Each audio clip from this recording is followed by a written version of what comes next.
essa curiosidade, ou já passaram por elas e pensaram assim: nossa, não entendi nada, né? E hoje o Senhor preparou esse momento para a gente meditar junto, para a gente pensar sobre elas juntos. Então nós vamos começar lendo em Mateus, nada melhor, o livro que concentra o maior número de parábolas.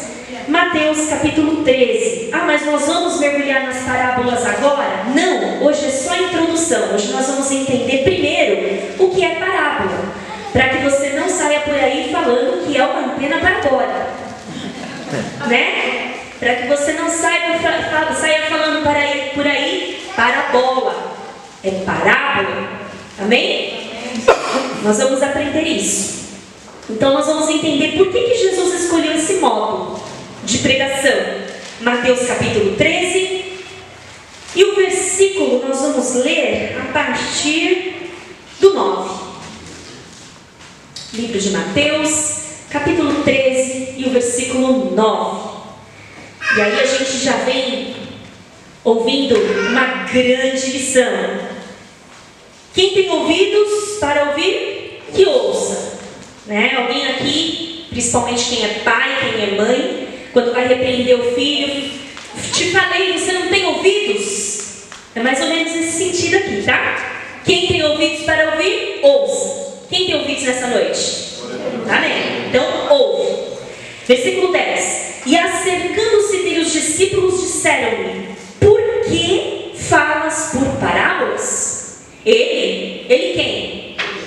Respondendo disse-lhe: porque a vós é dado conhecer os mistérios do reino dos céus, mas a eles não lhes é dado. Porque àquele que tem se dará, e terá em abundância, mas aquele que não tem, até aquilo que tem lhe será tirado. Por isso lhes falo por parábolas, porque eles, vendo, não veem, e ouvindo, não ouvem, nem compreendem. E nele se cumpre a profecia de Isaías que diz: ouvindo ouvireis, mas não compreendereis, e vendo vereis, mas não percebereis, porque o coração deste povo está endurecido, e ouviu de mau grado com seus ouvidos, e fechou os olhos, para que não veja com os olhos, e ouça com os ouvidos, e compreenda com o coração, e se converta, e eu o cure. Mas bem-aventurados os vossos olhos, porque veem, e os vossos ouvidos, porque ouvem. Porque em verdade vos digo que muitos profetas e justos desejaram ver o que vós vedes, e não ouviram, e ouvir o que vós ouvis, e não ouviram. Amém? Aqui ele fez um parênteses, enquanto ele estava contando a parábola mais famosa, que é a parábola do semeador, né?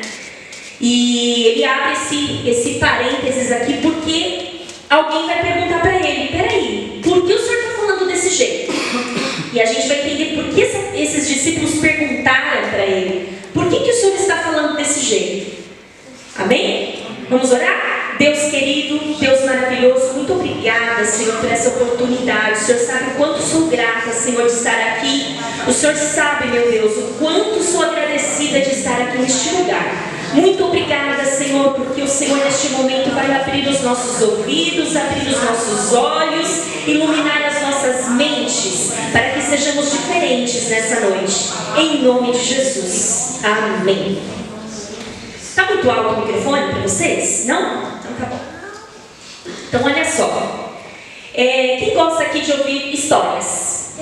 É bom, né?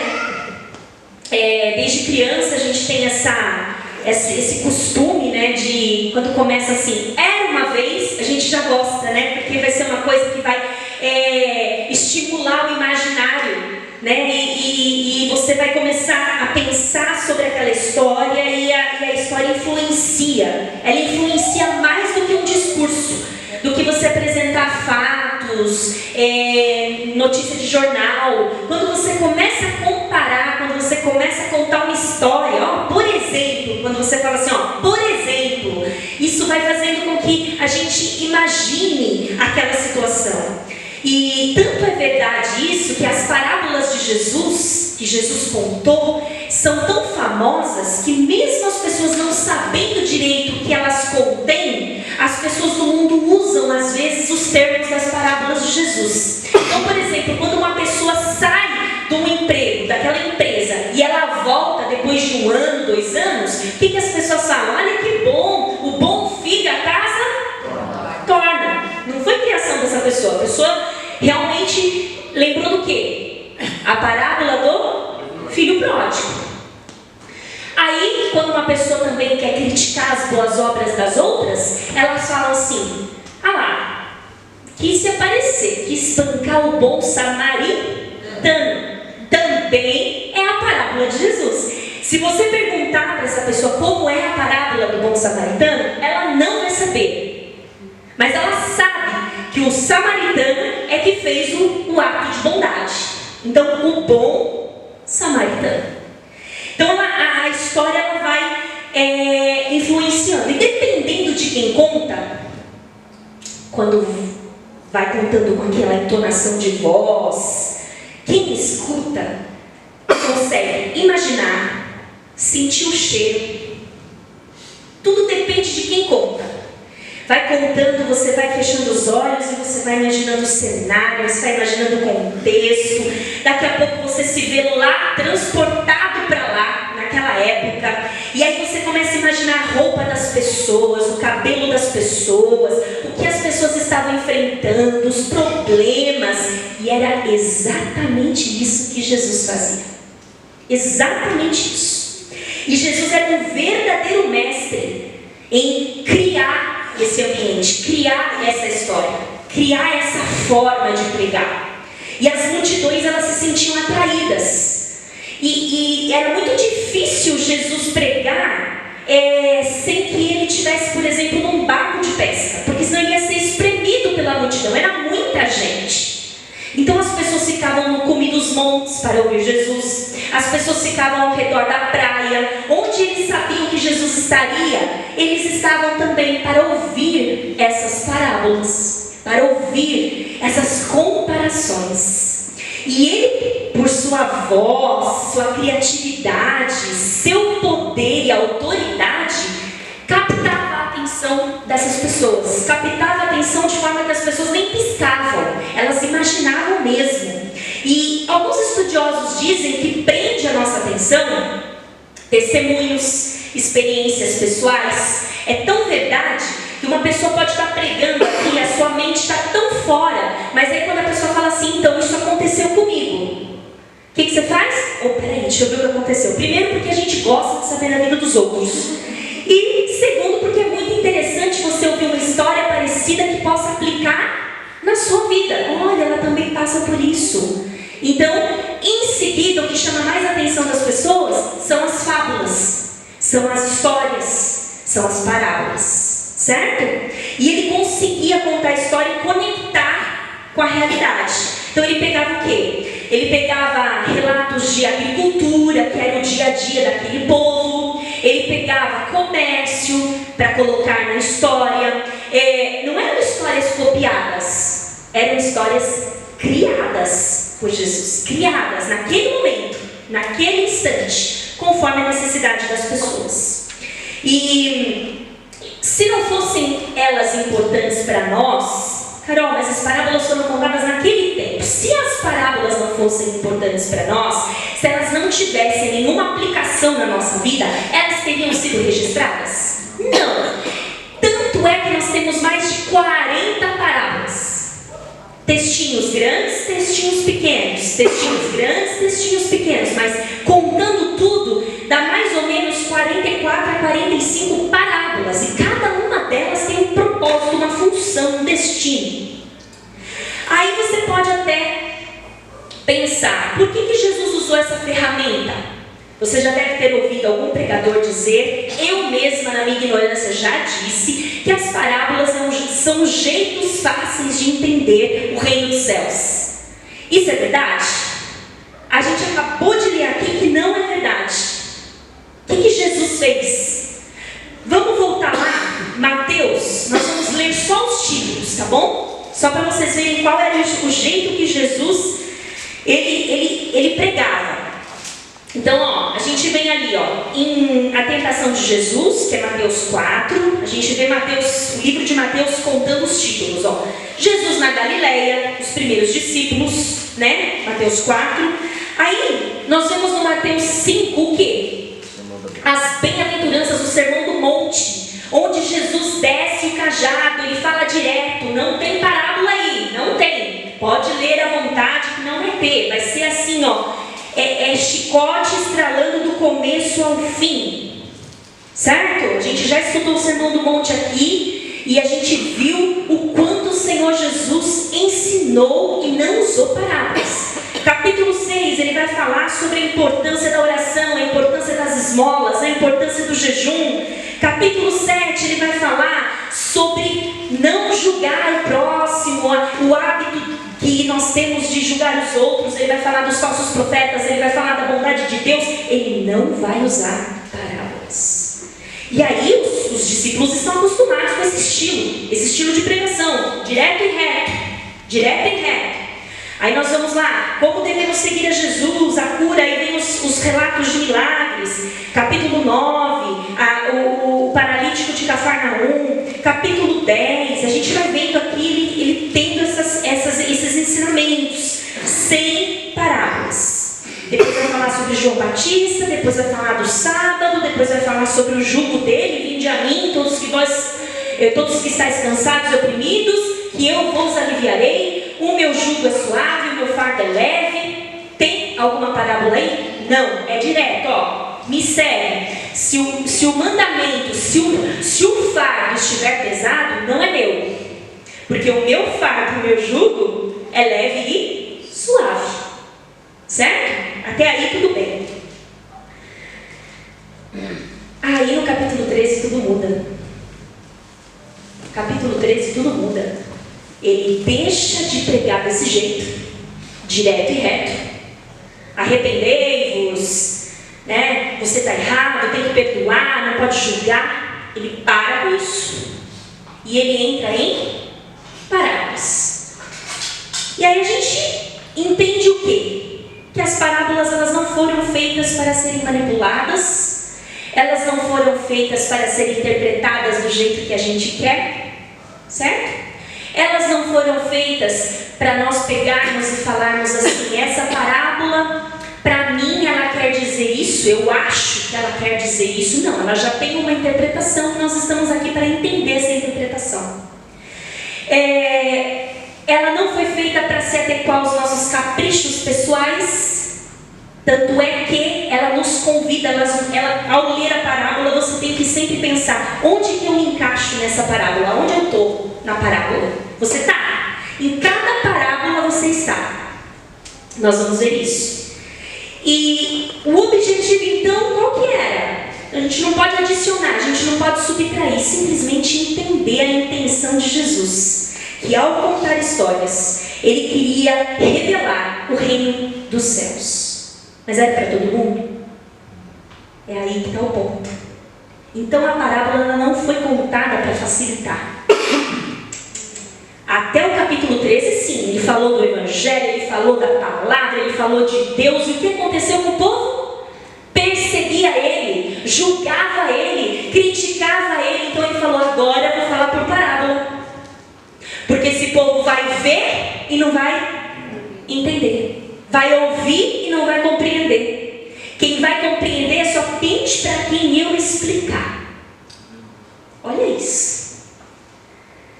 Por que tem gente que muitas vezes vem na igreja e sai sem entender nada? Primeiro, não prestou atenção. Segundo, nós vamos ver na terça-feira que vem que a palavra ela tem que procurar um solo fértil. Se ela não cai em solo fértil, Satanás ele não descansa. Enquanto nós estamos aqui ouvindo a palavra, Satanás está procurando roubar a semente de alguma forma.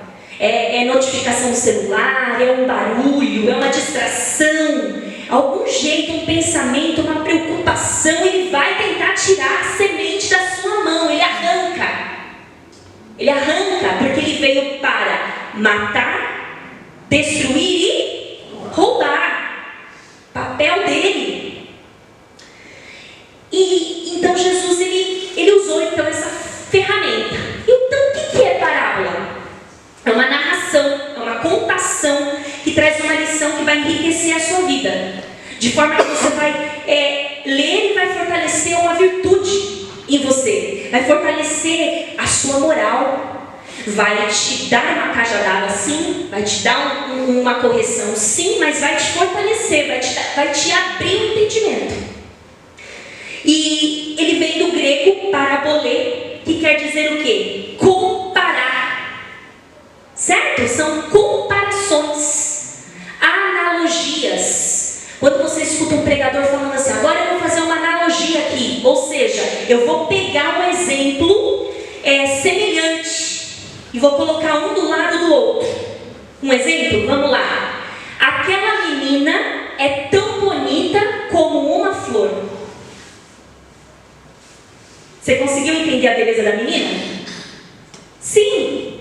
Eu estou dizendo que ela é tão bonita, estou comparando a menina com a flor. Isso é uma parábola, tá? É uma analogia. E aí não tem como a gente ler as parábolas sem um pouquinho de língua portuguesa. Vocês aceitam? Vamos? Rapidinho. Figura de linguagem, certo? Tudo que a gente leu aqui, figuras de linguagem. Jesus começou seu ministério, ele rasga o verbo, anuncia o arrependimento e a chegada do reino. Aí depois, ele é confrontado pelos discípulos. Senhor, quando é o reino? Como é o reino? De que forma é o reino? A família de Jesus também não acreditava mais em Jesus. E aí Jesus resolve então ensinar com comparações. E aí a gente precisa entender o que são essas comparações, essas figuras de linguagem. Então, por exemplo, claro que essas frases não estão aqui na Bíblia, mas a gente precisa entender o que são essas frases para a gente entender espiritualmente. Então, metáfora. Ele é tão forte como um leão. Deu para entender que é um ser humano? Eu estou falando de um ser humano que ele é tão forte, você já pensou nele, muito musculoso, e é como um leão. Eu posso usar também comparação, figura de linguagem de comparação. A cor dos olhos dessa menina é como jabuticaba. Deu para imaginar o olho dela agora?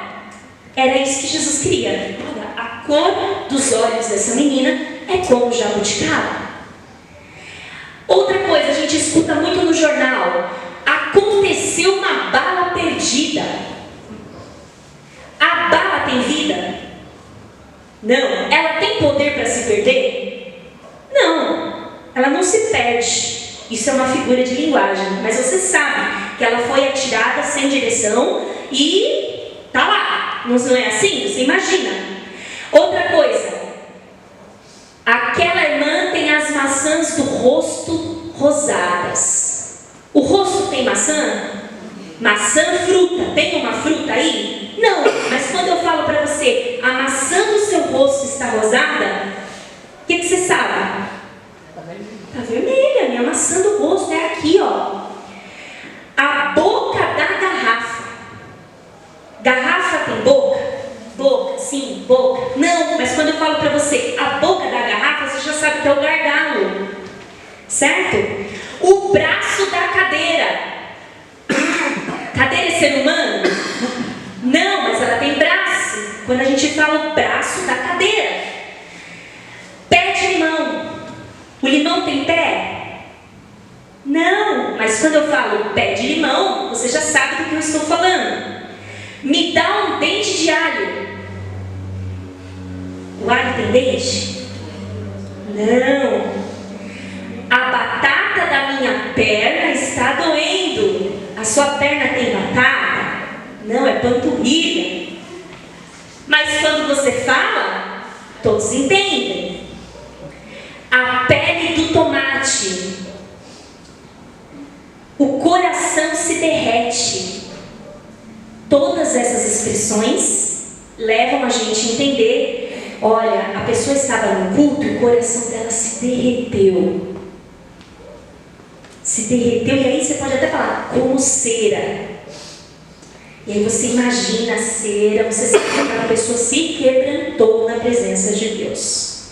Outras coisas também usadas, e a gente precisa entender isso. Por isso que eu estou falando, irmãos, não adianta abrir a parábola, ler a parábola sem entender um pouquinho de língua portuguesa. Você vai falar, que loucura isso aqui. Então vamos lá, mais um pouquinho. Sensações diferentes. Quando a gente fala assim, eu fui lá e o meu coração gelou. O que gela? É a mão. O coração não gela. Voz doce. Falou comigo com uma voz doce. A voz sente sabor? Não, quem sente sabor é o paladar. Mas eu já sei que foi uma voz doce. Ele me olhou com um olhar penetrante. Risada gostosa. Risada tem gosto?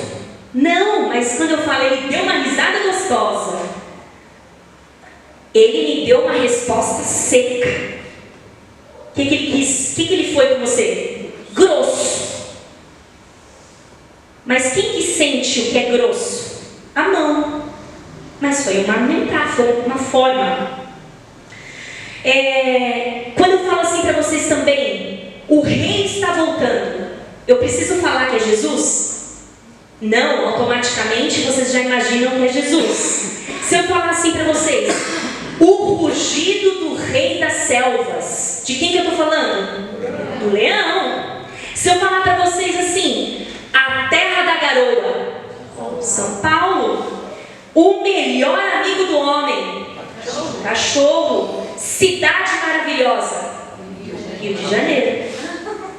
São formas, figuras de linguagem que a gente vai usando para dizer outra coisa. Você fala uma coisa para dizer outra coisa. Tem os exageros. A Bíblia é lotada de exageros. Quando você ouve uma pessoa falar assim, eu quase morri de estudar. Ela morreu? Ela quase morreu mesmo? Porque quase morrer é estar com sangue mesmo ali, caído, sem vida. É um aumentativo aqui. Ela ficou morrendo de inveja. Também, morrer no significado de morrer, não é o significado real. Eu avisei você 1 milhão de vezes. Você avisou 1 milhão de vezes? Não, mas é uma forma de você dizer assim, eu estou cansado, já te avisei muito. Ele morreu de rir.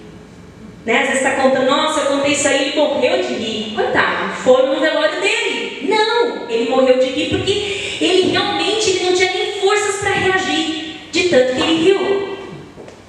Eu chorei um oceano de alegria. Eu estava muito emocionada. Ele está morrendo de sede. Ela está doida para viajar. O que quer dizer aquela palavra doida? Né? Que ela está desvaiada, batendo a cabeça na parede. Não é esse o caso. Mas ela está doida porque ela está ansiosa para viajar. Então eu estou falando uma coisa querendo dizer outra. Eu vi esse filme 1000 vezes. 1000 vezes. Eu te liguei 500 vezes e você não atendeu. Aí só tem 5 ligações. Mas você quis dizer que foi muito, né? Se você se atrasar, eu te mato. Você vai matar a pessoa? Não, quer dizer que você vai ficar muito bravo com essa pessoa. É um aumentativo, né? Olha, ele demorou 1 século para me atender. Gente, 1 século é muita coisa. Mas você quer dizer para a pessoa que está ouvindo assim, ó, foi muito, tá? Foi muito. A Bíblia está lotada dessas expressões aumentativas. Se eu não souber, eu vou interpretar errado, certo? Tem também a figura de linguagem chamada eufemismo. Essa a gente usa muito. Nós só não sabemos o nome técnico dela. Por exemplo, a gente usa um termo leve para amenizar uma verdade. Vamos lá? Por exemplo, se alguém disser assim, ela trabalha na vida, o que ela é? Se eu disser, ele enriqueceu por meios ilícitos, ele roubou. Ele faltou com a verdade. O que ele fez? Mentiu, mas eu não posso falar mentiu. Politicamente correto diz, ele faltou com a verdade. Possui inteligência limitada. Vamos falar, né? O que a gente quer dizer com isso? Quando alguém chega para você e fala assim, você tá cheinho, hein? É para não dizer que você engordou. Fulano bateu as botas. Ó, bateu as botas. Você não sabe, vou deixar o microfone de lado, tá, irmãos? Você não sabe ao certo como foi. Mas quando você fala bateu as botas, o que acontece? A imagem? Já foi, já era, né? Quando alguém diz para você assim, passou dessa para melhor. Também. Quando alguém diz assim, ó, aquele irmão é boa vida. O que quer dizer isso? Você não quer falar a palavra, entendeu? Mas aí você fala assim, aquele irmão é boa vida. Aquele irmão não é muito chegado, né? O grupo da terceira idade, os idosos, né? Cuidado, ele é muito estressado, ele é grosso. Ela é a secretária do lar. Ela é o quê? Doméstica. Fulano foi convidado a se retirar. Expulso. Só que a gente não pode falar isso, não é? Então isso são figuras de linguagem. As tarifas aumentaram, ou as tarifas do ônibus foram atualizadas. Ou seja, para não falar para o povo que houve reajuste, fala assim, as tarifas foram atualizadas. Você já sabe que vai ter um aumento ali na tarifa. Também, ironia é uma figura de linguagem. Quando você fala assim, olha lá, é tão inteligente que não acertou nada. Você quer falar que a pessoa, né? Você usa a ironia lá, é tão inteligente, ó, é tão pontual que não consegue chegar no culto cedo, né? Você fala uma coisa querendo dizer outra. Também tem quando alguém fala assim para você, isso é um paradoxo. O que é um paradoxo? É quando você fala assim, uma coisa contrapõe a outra, é contra a outra. Por exemplo, estou cego de amor e vejo como isso é bom. Como assim? Eu estou cego e posso ver? Isso é um paradoxo, certo? Então a Bíblia é cheia de paradoxos. Minha alegria é tão triste sem comida. É um paradoxo. Como eu posso estar alegre e ao mesmo tempo triste? Ele é um velho moço. Ela sonha acordada. Como que ela pode sonhar acordada? Então são paradoxos e a gente precisa entender. E a Bíblia? O que a Bíblia traz dessas coisas? De figuras de linguagem. A gente vê em João 15 uma figura de linguagem maravilhosa. Jesus fala assim, eu sou a videira verdadeira. Ele é uma planta? Não, mas ele fala, eu sou a videira verdadeira e o meu pai é o agricultor. E aí você não entende parábola, você não entende metáfora, você não entende figura de linguagem, você imagina Deus como um rastelo, né? E Jesus uma planta. E não é isso. Veja, Mateus 5,13, o que Jesus disse para nós? Vocês são o quê? O sal da terra. Mas hoje nós somos humanos. O que Jesus quis dizer? O sal, a função do sal, e aí a gente mergulha no que Jesus quis dizer. Quando Jesus diz, eu sou o caminho, a verdade e a vida. Mas é uma pessoa falando isso, eu sou o caminho, a verdade e a vida. E aí a gente vê que existe parábola no Antigo Testamento. Então ela é antiga. Quando a gente vai lá em Juízes 9, abre lá rapidinho. Juízes. Nós vamos ver que a Bíblia é lotada de parábola. Juízes 9. Eu vou ler o trecho da palavra e vou explicar rapidamente, tá? Da parábola. Juízes capítulo 9 e o versículo 7. Diz assim, vou ler. E dizendo-o Jotão, a parábola é de Jotão, tá? Já vou explicar quem foi Jotão. E dizendo a Jotão, foi este, pôs-se no cume do monte de Gerizim, e levantou a sua voz e clamou e disse-lhes, ouvi-me a mim, cidadãos, disse quem? E Deus vos ouvirá a voz. Aí entra a parábola dele, versículo 8. Foram uma vez as árvores a ungir para si um rei, E disseram à oliveira: porém, a figueira disse: deixaria eu a minha doçura, o meu bom fruto, e iria labutar sobre as árvores? Então disseram as árvores à videira: vem tu e reina sobre nós. Porém a videira lhes disse: deixaria eu o meu mosto, que alegra a Deus e aos homens, e iria labutar sobre as árvores? Então todas as árvores disseram ao espinheiro: vem tu e reina sobre nós. Vou explicar rapidinho para a gente não tomar tempo. Olha só. Quem conhece a história de Gideão? Excelente homem de Deus. Mas se nós terminarmos de ler a história dele, ele teve um fim trágico, certo? Ele não conseguiu ir com essa fidelidade até o fim. Gideão teve 70 filhos. Só? 70, só 70 filhos, certo?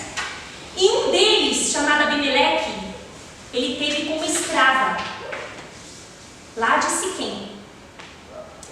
E quando ele faleceu, vocês sabem que a história de Juízes é: morria um rei, entrava outro, morria um rei, entrava outro, né? Abimeleque queria assumir o reinado. Na verdade, Gideão nunca reinou, mas enquanto ele estava ali, houve paz em Israel. Quando ele se vai, Abimeleque vai até Siquém e conversa com o povo e diz assim: o que vocês preferem? 70 homens governando vocês, que eram os irmãos dele, ou um homem que tem o sangue de vocês? Porque a mãe dele era de lá. O que o pessoal falou? A gente prefere vocês.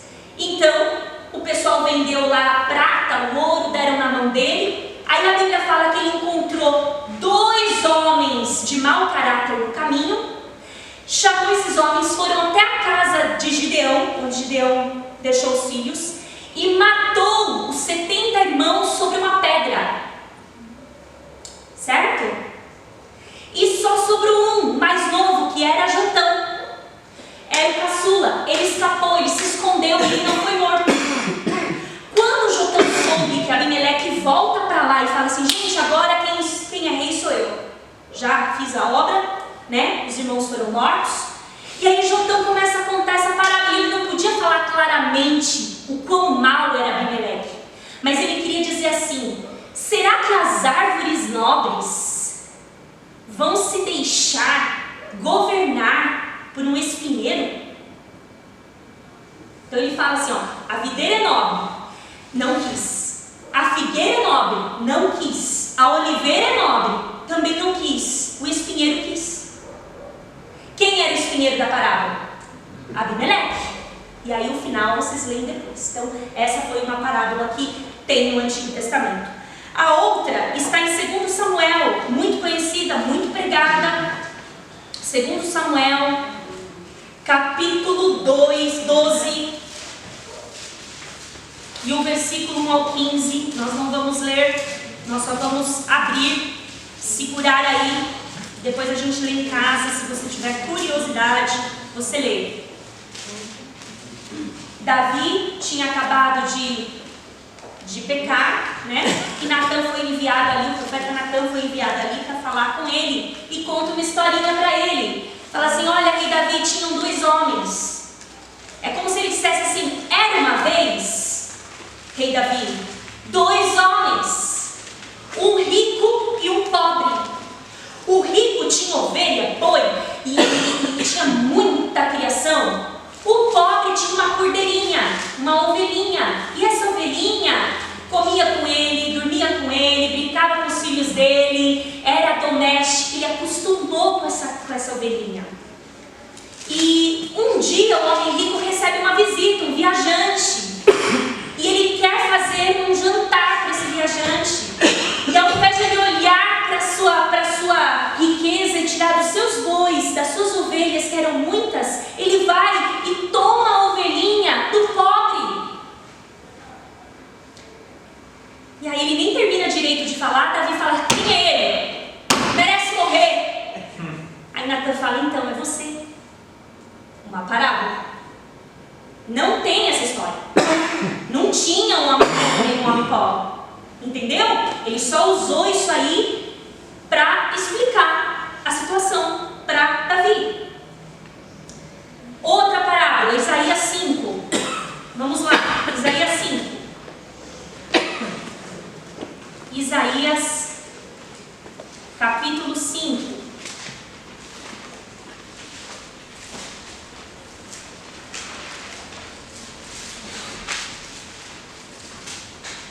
Versículo 1 ao 5.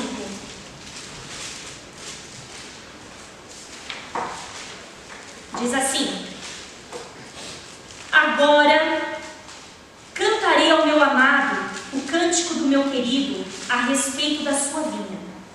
O meu amado tem uma vinha em um outeiro fértil, e a cercou, e a limpou das pedras, e a plantou de excelentes vides. E edificou no meio dela uma torre, e também construiu nela um lagar. E esperava que desse uvas boas, mas deu uvas bravas. Agora, pois, ó moradores de Jerusalém e homens de Judá, julgai-vos, peço, entre mim e a minha vinha. Que mais podia fazer a minha vinha que eu não lhe tenha feito? E como, esperando eu que desse uvas boas, veio a produzir uvas bravas? Agora, pois, vos farei saber o que hei de fazer a minha vinha.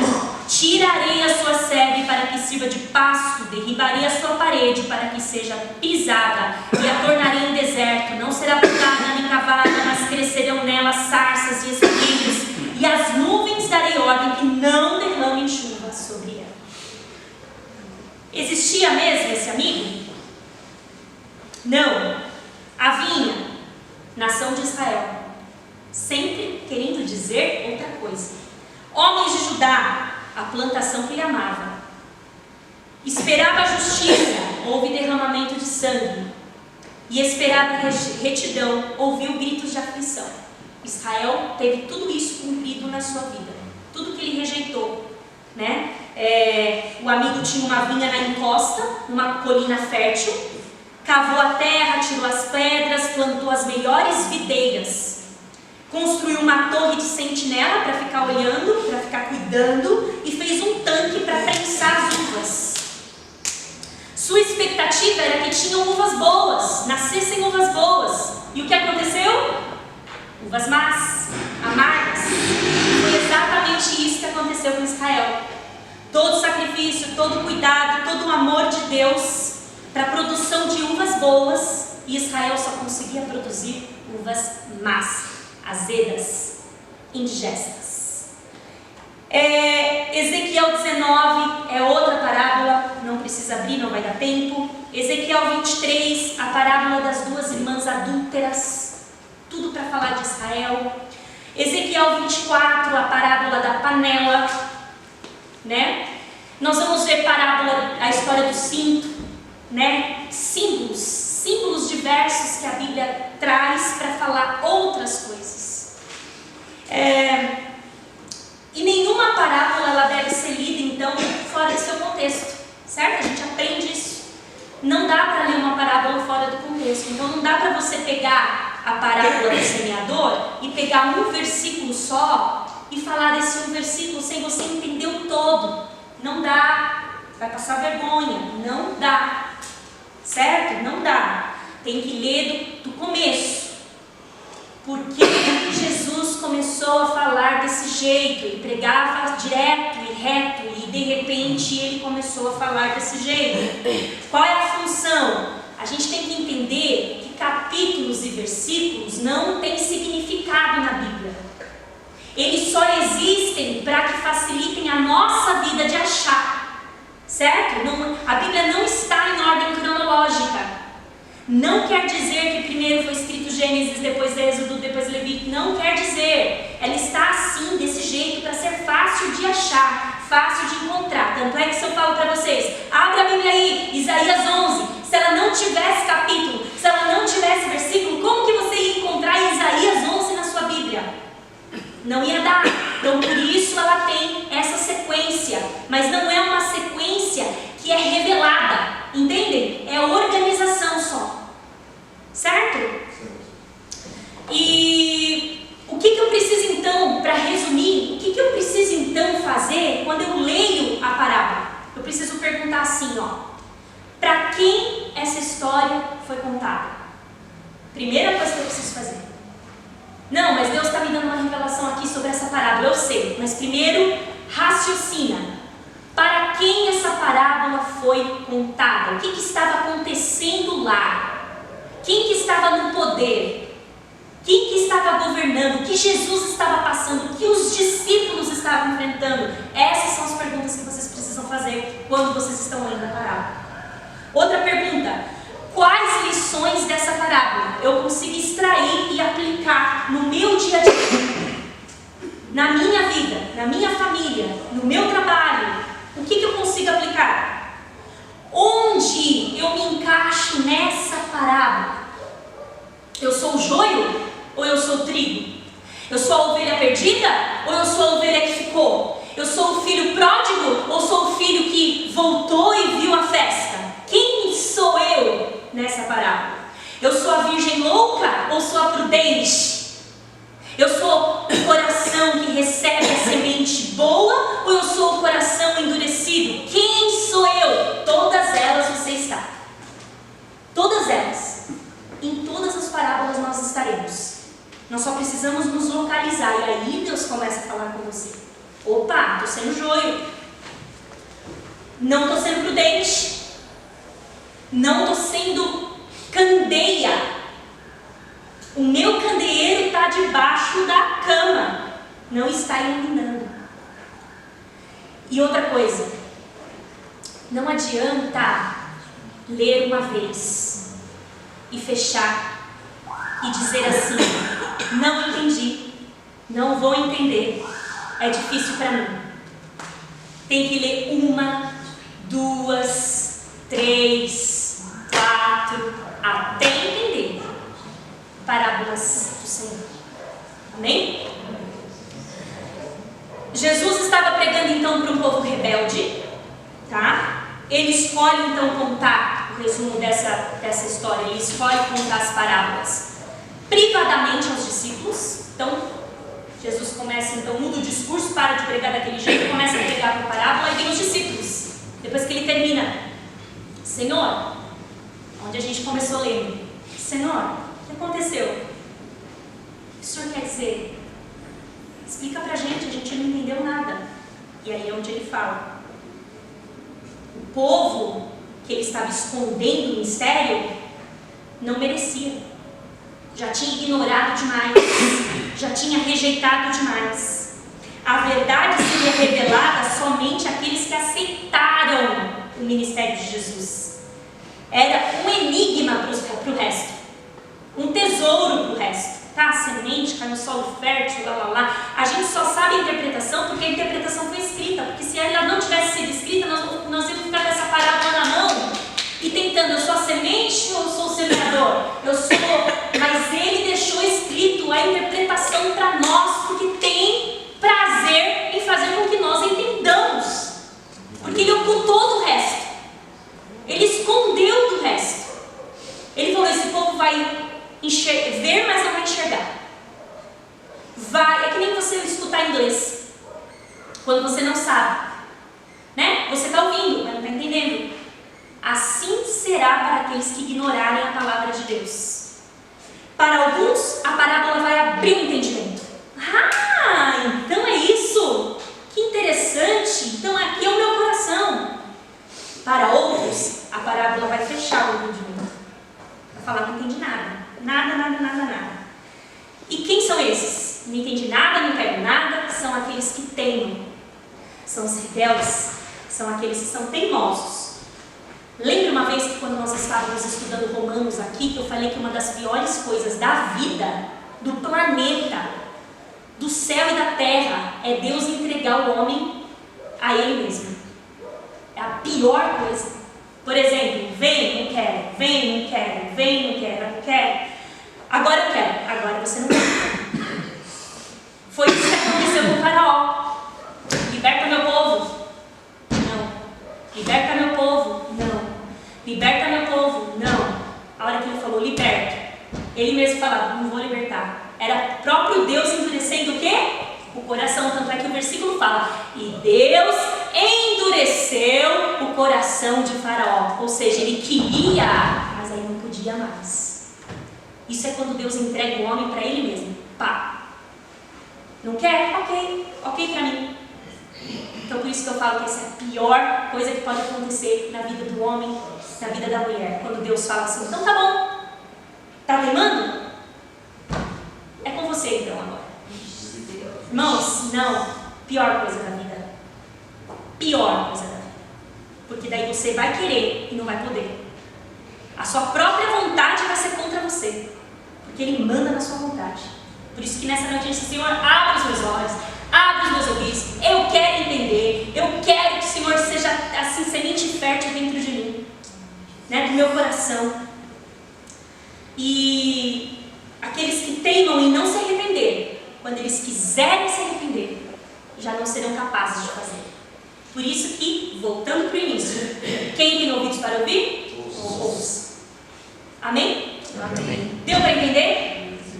Vou rodar um videozinho aqui que o Daniel está preparando para mim. Um resuminho ilustrado do que é parábola. E aí na terça que vem estamos preparados para mergulhar nas histórias. Amém? Vamos assistir. E aí Jesus ele fala assim: Senhor, muito obrigada porque o Senhor preferiu esconder dos sábios e cultos e revelá-las aos pequeninos. Amém? Amém. Então as palavras de Jesus estão sendo reveladas para nós nessa noite. Amém? Espero que vocês tenham gostado do primeiro dia. Terça-feira que vem tem mais. E aí a gente entra na mais famosa, que é a parábola do semeador. Se você puder dar uma lidinha na sua casa, grifar as palavras que você não entende, para ficar mais fácil de entendê-las aqui.